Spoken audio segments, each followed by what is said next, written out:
మీ ఎలాంటి వ్యాపార ప్రకటనలకైనా వెంటనే మా ఛానల్ సంప్రదించండి. నమస్తే. ఈరోజు మన స్టూడియోలో ప్రముఖ తంత్ర జ్యోతిష్యులు, జ్యోతిష రత్న, జ్యోతిష సామ్రాట్ చింతా రుక్మాన్ గదరావు గారు మనతో ఉన్నారు. సో గురువుగారితో మాట్లాడేద్దాం. నమస్కారం గురుగారు. మాతృదేవోభవ, పితృదేవోభవ, ఆచార్య దేవోభవ. ఓం నమో మాందేశ్వరాయ. గురుగారు, సెప్టెంబర్ మాసం విశేషంగా మేషరాశి వారి పరిస్థితి ఏ విధంగా ఉండిపోతుంది? ఏళ్ళనాటి శైలిలో ఉన్నారు, దానిలోనూ చంద్రగ్రహణం మనకి దీని ఇంపాక్ట్ కూడా ఉంది. పాజిటివ్గా ఉంటుందా, నెగిటివ్గా ఉంటుందా? ఓవరాల్గా ఈ మాసంలో ఎలాంటి జాగ్రత్తలు, పరిహారాలు చేసుకోవాలి?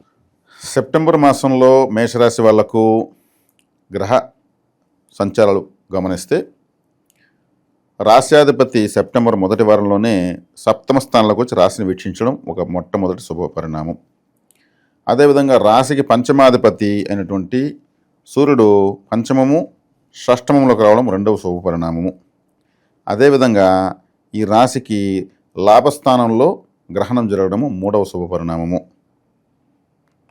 ఇది కాకుండా ఏలినాటి శని అన్నారు కదా, ఏలినాటి శనికి సంబంధించి శని గ్రహంతోనే కదా చూస్తారు.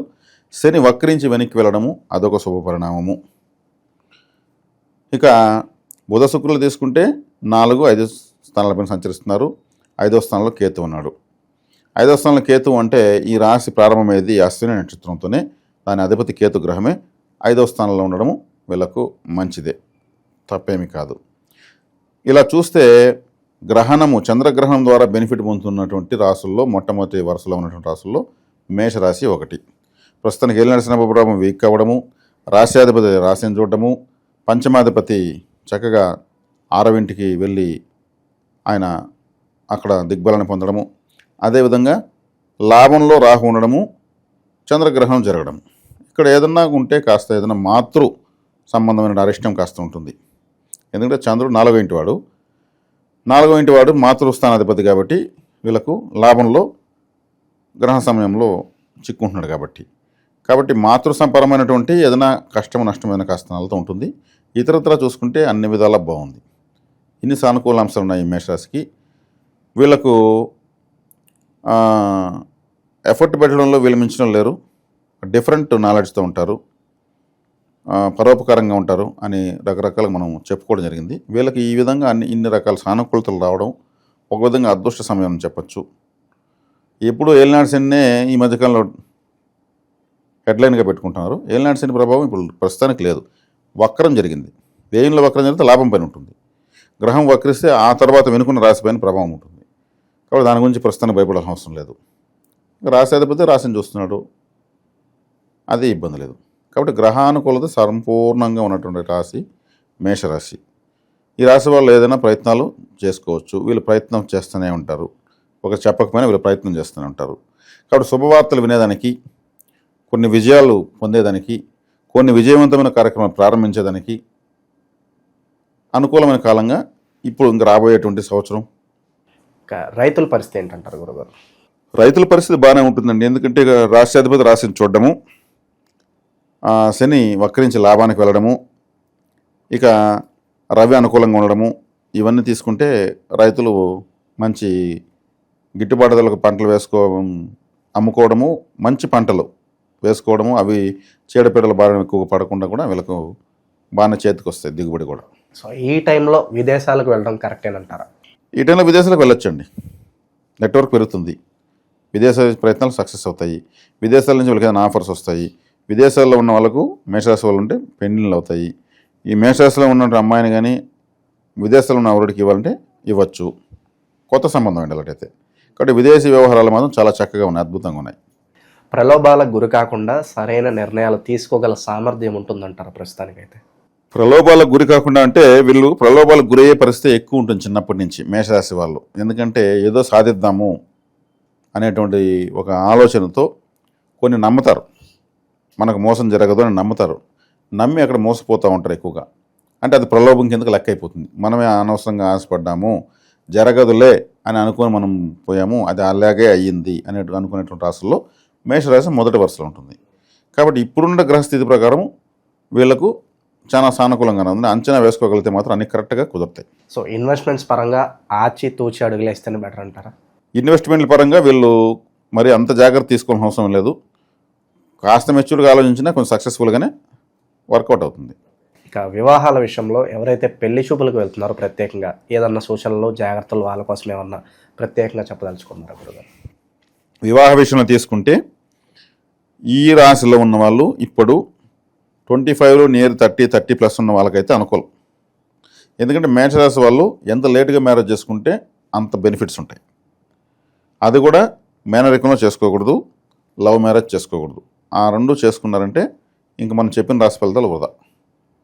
లవ్ మ్యారేజ్ చేసుకున్నా వీళ్ళకి సెట్ కాదు, మేనరికం చేసుకున్నా సెట్ కాదు. చిన్నప్పుడే మాట ఇచ్చేసి ఉంటారు, మీ అమ్మాయిని మేము తీసుకుంటాము, లేదా మా అమ్మాయిని మీ అబ్బాయికి ఇస్తామని. ఇవన్నీ మేషరాశి అయితే మాత్రం వాళ్ళ మాటలు నీటి మూటలైపోతాయి.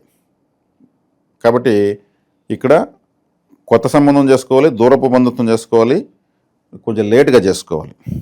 అప్పుడు వీళ్ళకి బాగా సక్సెస్ అవుతారు, మంచి సక్సెస్ అవుతారు చెప్పచ్చు. సో బెడ్ కంఫర్ట్స్ ఎలా ఉంటాయి అంటారు? బెడ్ కంఫర్ట్ తీసుకుంటే కొంచెం కన్ఫ్యూజన్. ఎందుకంటే వ్యయ స్థానంలో శని వక్రంలో ఉండడము, వ్యయాధిపతి తృతీయంలో ఉండడము, అది కొంచెం తక్కువే వీళ్ళకు, జనరల్గానే తక్కువ వీళ్ళకు.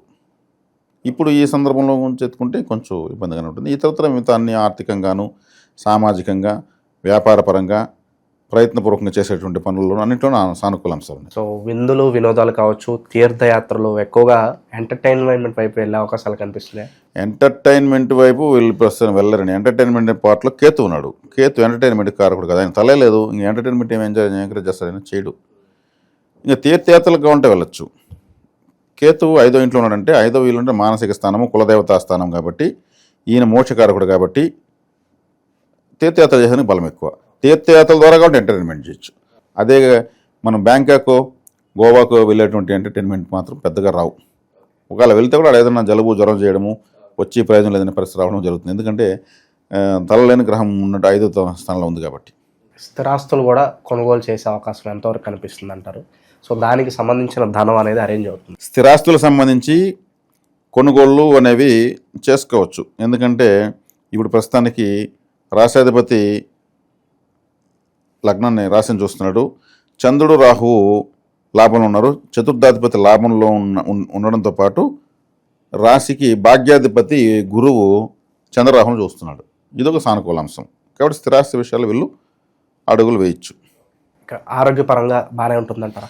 చక్కగా ఉంటుందండి. ఆరోగ్యపరంగా ఏమి ఇబ్బంది లేదు. ఎందుకంటే రాశ్యాధిపతి రాశిని చూడడము, ఆయనే శత్రు రోగ రుణకారకుడు కావడము, రుణ రోగ శత్రు నాశనము జరుగుతుంది ఖచ్చితంగా.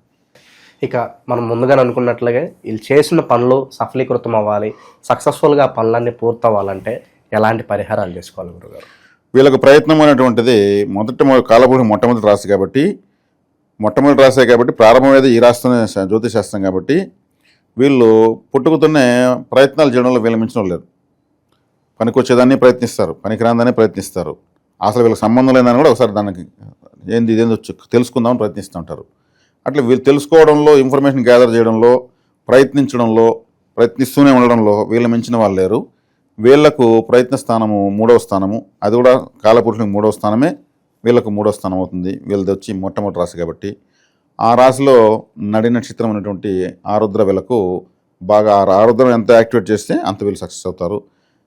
శివారాధన, శివశక్తి ఆరాధన లేదా శివ కుటుంబ ఆరాధన చేసుకుంటే చాలా మంచిది. ఇక లాభస్థానం తీసుకుంటే కుంభమవుతుంది. అక్కడున్న శతభిష నక్షత్రమే వీళ్ళకు నడి నక్షత్రంగా ఉంటుంది. కాబట్టి శతభిష నక్షత్రం అంటే నక్షత్ర ఆరాధన, శతభిష నక్షత్రం అంటే గెలాక్సీ 100 నక్షత్రాల సమూహం కాబట్టి నక్షత్ర పూజ మంచిది. నక్షత్ర వనముని అక్కడక్కడ చెట్లు నాటుంటారు. 27 నక్షత్రాలకు 27 చెట్లు నాటుంటారు. ఆ వనాల్లో తిరగడము, నక్షత్రాలకు సంబంధించినటువంటి వీళ్ళకు ఏదైనా ఆలయంగానే ఉంటే 20 నక్షత్రాలకు సంబంధించినటువంటి దేవతలను ప్రతిష్ఠించిన ఆలయం ఉంటే వెళ్ళి తిరగచ్చు. అదేవిధంగా ఎక్కువగా శివారాధన, ప్రాచీన శివాలయ ఆరాధన మరీ ముఖ్యంగా చేయడం వల్ల విశేషమైనటువంటి ప్రయత్న కార్య జయం జరుగుతూ వస్తుంది. సో చంద్రగ్రహణం తాలూకు ఇంపాక్ట్ కావచ్చు, ఏలినాటి శని తాలూకు ఇంపాక్ట్ కావచ్చు, అంతగా బాధించే అవకాశాలు అయితే లేదంటారా? ఖచ్చితంగా అవునండి, వీళ్ళకి లేదు. లాభస్థానంలో గ్రహణం జరగడమే ఇంకా వీళ్ళకి బెనిఫిట్ ఎక్కువ, అందరికన్నా ఎక్కువ బెనిఫిట్ వీళ్ళకే. సో ఓవరాల్గా సెప్టెంబర్ మాసం మేషరాశి వారి పరిస్థితి ఏ విధంగా ఉండబోతుంది, ఎలాంటి జాగ్రత్తలు తీసుకోవాలి, చాలా బాగా వివరించారు. ధన్యవాదాలు. ధన్యవాదాలు.